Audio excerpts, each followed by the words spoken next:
وسهلا بيك، كل سنه وانتم طيبين، يا رب دايما بخير. اخر رمضان وخلاص بقى زهقنا من كتر عمايل الاكل. تعالوا بقى النهارده ندلع نفسنا كده وننبسط ونفطر بره. انا مستنيه النهارده عمرو راضي بس اتاخر عليا قوي.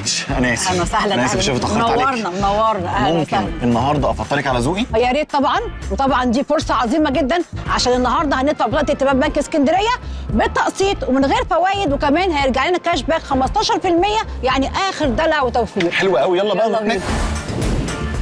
اهلا وسهلا. اهلا بيك، ازيك؟ انت هناخد سالاد؟ طيب شوربه بقى دي بتاعت انا.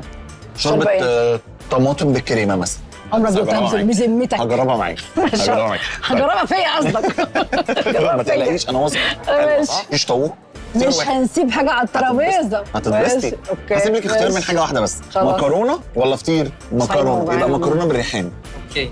وبقول لك ايه؟ وفطير كمان. طب بعزق النهارده؟ انا مش قلقان من الدفع، ما خلاص انا قلقان من الطعم دلوقتي. ماشي تحفه. بس بسرعه الله يكرمك. شوربه الطماطم بالكريمه بقى، تسلم ايدك. شكرا شكرا. حبيبتك دي؟ انت شايفه ايه؟ انا شايفه ان ما توترنيش. لا يعني هي 4 من 10.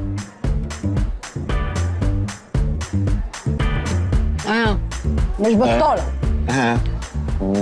بس ذوق دقه خطيره صراحه. انت بتحب الحاجات الجديده دي؟ بحبها بس عشان مجبر عليها، عشان مراتي يعني بتتفرج على حضرتك بس ما بتتعلمش حاجه. انا سعيده جدا بتاعك النهارده بجد يا عم، بجد. خلي بالك هننزل تاني وتالت.